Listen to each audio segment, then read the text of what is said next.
그 어떤 존재가 죽음을 이기고 부활할 수 있을까요?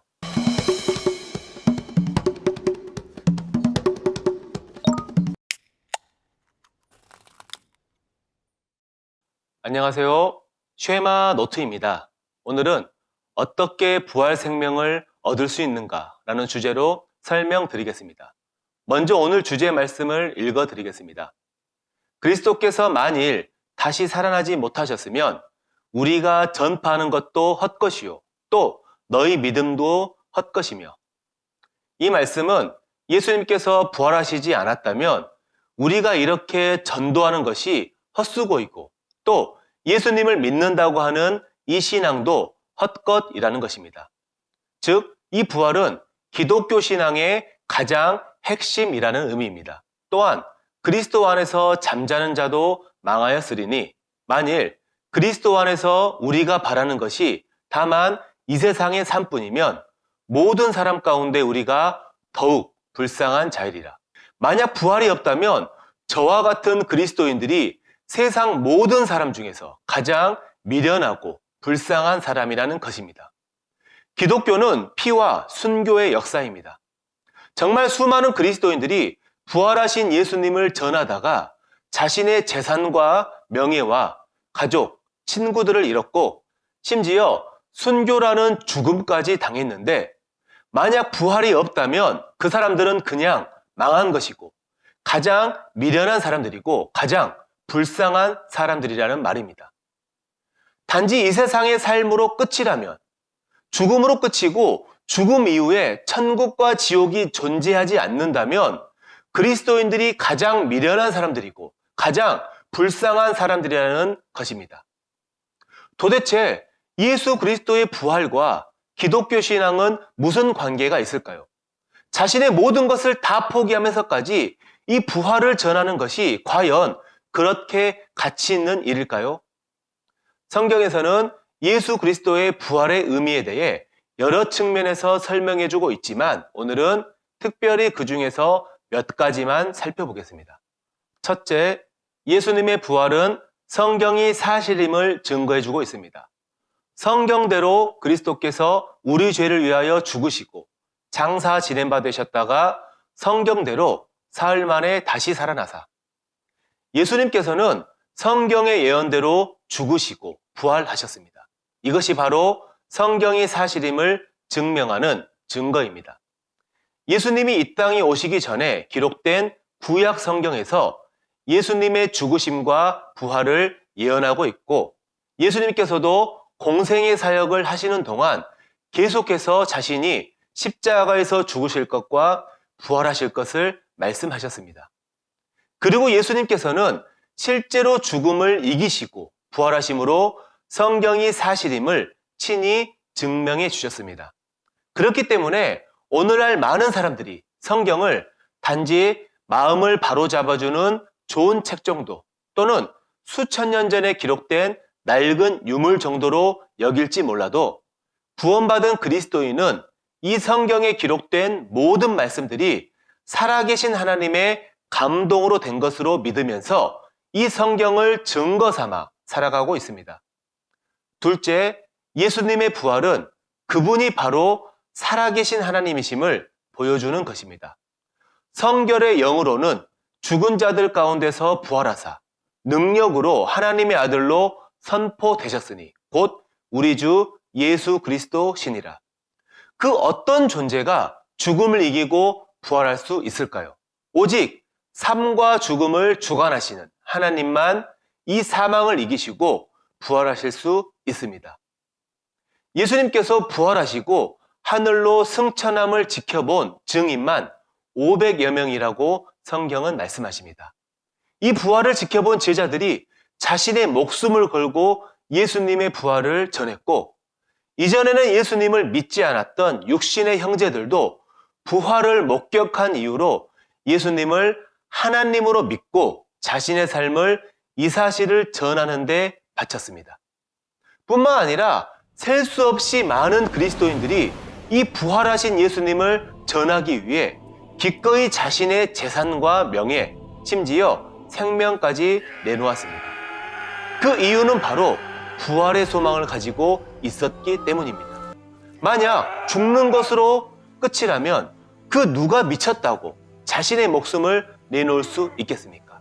하지만 그들은 예수님과 같은 부활의 영광을 입게 될 날을 소망하고 믿고 있었기 때문에 기쁨으로 자신의 재산과 명예, 심지어 생명까지 내놓을 수 있었던 것입니다.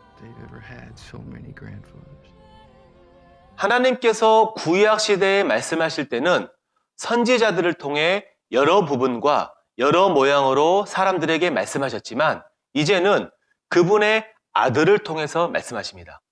그 아들이 바로 하나님의 영광의 광채시요 그 본체의 형상이신 예수 그리스도라고 소개하고 있습니다. 그리고 예수님 그분이 하나님이신 증거가 바로 부활이라는 것입니다. 오늘날 수많은 이단 사이비들이 판을 치고 있는데요. 이 가짜들을 분별할 수 있는 기준이 바로 예수님을 살아계신 하나님으로 믿고 있는가입니다. 이단들의 가장 큰 특징은 예수님의 부활을 부인하고 예수님이 하나님 되심을 인정하지 않는 것입니다. 성경 요한 1서에서도 거짓말하는 자가 누구냐? 예수께서 그리스도이심을 부인하는 자가 아니냐? 아버지와 아들을 부인하는 그가 적그리스도니 라고 말씀하셨습니다. 셋째, 예수님의 부활은 믿는 성도들의 죄사함과 의롭다함을 위해서입니다. 예수는 우리가 범죄한 것 때문에 내줌이 되고 또한 우리를 의롭다 하시기 위하여 살아나셨느니라. 예수님의 부활은 믿는 사람들의 모든 죄가 완벽히 깨끗하게 용서되어서 의롭게 되었다는 증거가 됩니다. 여기에 대한 이해를 돕기 위해 구약 속죄일을 예로 들어보겠습니다. 구약의 대속죄일이 되면 대제사장은 성막, 지성소 안에 들어가서 이스라엘 민족의 죄를 속죄하는 제사를 드렸습니다. 이때 하나님께서 그 제사를 연락하심으로 이스라엘의 모든 죄를 용서해 주셨는데요. 지성소 안으로 들어간 대제사장이 제사를 무사히 마치고 나올 때 이스라엘 민족의 모든 죄가 용서되었다는 사실을 알 수 있었습니다. 그런데 만약 대제사장이 지성소 안에서 죽임을 당하게 된다면 하나님께서 그 제사를 연락하셨는지 이스라엘 민족의 죄가 용서되었는지는 알 수 없게 되는 것입니다. 하나님의 말씀인 성경에 보면 예수님께서는 우리 모든 인생들의 죄를 위한 영원한 대제사장이 되어주셔서 하늘에 있는 지성소에 들어가셨습니다. 예수님께서는 우리를 위한 대제사장이 되어주셨을 뿐만 아니라 우리 죄를 위한 제물이 되어주셨고 예수님 그분 자신의 피로 우리의 모든 죄를 위한 영원한 속죄를 드리셨습니다. 그리고 예수님께서는 부활하심을 통해 이 영원한 속죄가 이루어졌음을 증명하셨습니다. 구약 속죄일 때 대제사장이 살아서 나온 것이 이스라엘이 속죄되었다는 증거가 되었듯이 우리 죄를 위한 영원한 제사를 드리신 예수님의 속죄 사역이 완수되었다는 증거가 바로 예수님의 부활인 것입니다. 그래서 그리스도께서 다시 살아난 일이 없으면 너희가 여전히 죄 가운데 있을 것이요 라고 말씀하신 것입니다. 예수님께서 부활하시지 않았다면 우리의 죄가 용서되었는지 안 되었는지 알 길이 없게 됩니다. 왜냐하면 하나님께서 예수님의 속죄 제사를 연락하셨는지 안 하셨는지 알 수 없기 때문입니다. 하지만 예수님께서 부활하심으로 그분의 속죄 제사가 하나님께 연락되었음을 확인할 수 있는 것이죠. 넷째, 예수님의 부활은 그분께서 온 우주 만물의 주인 되심을 선포하는 것입니다. 이를 위하여 그리스도께서 죽었다가 다시 살아나셨으니 곧 죽은 자와 산 자의 주가 되려 하심이라. 예수님은 부활을 통해 현재 살아있는 사람이나 죽은 사람이나 하나님을 믿는 사람이나 믿지 않고 있는 불신자나 모든 인생의 주인이심을 선포하셨습니다. 현재 세상 사람들은 참된 주인이신 하나님을 거절하고 자신이 주인이 되어서 자기 생각에 옳은 대로 살아가고 있습니다. 하지만 예수님께서는 그분의 부활을 통해 그분만이 참된 왕이자 주인이심을 선포하셨습니다. 예수님을 믿는 자에게는 하나님의 생명을 주는 주인이심을, 예수님을 믿지 않는 자에게는 지옥의 심판에 던져 넣으실 권세를 가진 주인이심을 선포하셨습니다. 예수님께서는 요한복음 5장 29절에서 믿는 자는 생명의 부활로, 믿지 않는 자는 심판의 부활로 나오게 될 것이라고 말씀하셨습니다. 그리고 하나님 아버지께서 그 심판의 권세를 예수님에게 다 맡기셨다고 말씀하셨습니다. 아버지께서 아무도 심판하지 아니하시고 심판을 다 아들에게 맡기셨으니 예수님께서 그 심판의 권세를 가지셨다는 증거가 바로 부활이라는 것입니다. 이제 결론을 맺겠습니다.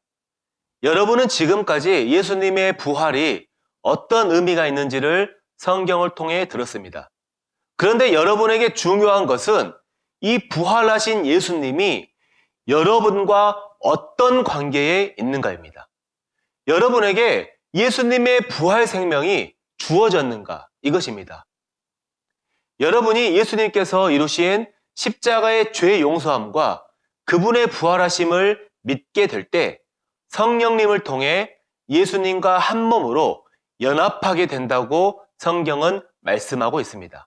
여러분이 예수님과 한 몸으로 연합하게 되면 어떤 일이 일어나게 될까요? 예수님의 십자가의 죽으심이 여러분의 죽음이 되고 예수님의 부활하심이 여러분의 부활이 되는 것입니다.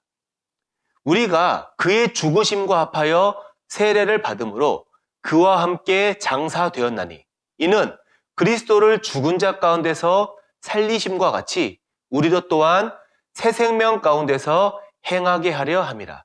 여러분이 믿음을 통해 예수님과 한 몸으로 연합된 사람이 된다면 예수님께서 십자가에서 죄 때문에 죽으신 것이 곧 여러분이 죽은 것이 됩니다. 여러분은 죄값을 치르고 죽은 적이 없지만 예수님께서 여러분 대신에 죄값을 치르고 죽어주셨기 때문에 예수님과 한 몸으로 연합된 여러분 또한 죄에 대해 십자가에서 죽은 것으로 하나님께서 여겨주시는 것입니다. 그런데 예수님께서 십자가의 죽으심으로 끝이 났나요? 아니죠. 예수님은 죽음을 이기시고 부활하셨습니다. 그래서 예수님과 한 몸으로 연합된 여러분 또한 예수님의 부활 생명에 연합해서 하나님에 대해 살아난 사람이 된 것입니다. 이 부활 생명을 바로 영생 혹은 새 생명이라 부르는 것이고 이 부활 생명을 소유한 사람을 구원받은 사람이라 부르는 것입니다. 네가 만일 네 입으로 예수를 주로 시인하며 또 하나님께서 그를 죽은 자 가운데서 살리신 것을 네 마음에 믿으면 구원을 받으리라. 여러분 모두가 십자가에서 여러분의 모든 죄를 용서하시고 부활하신 예수님을 여러분 삶의 주인으로 시인하고 믿음으로 구원받게 되기를 기도하겠습니다.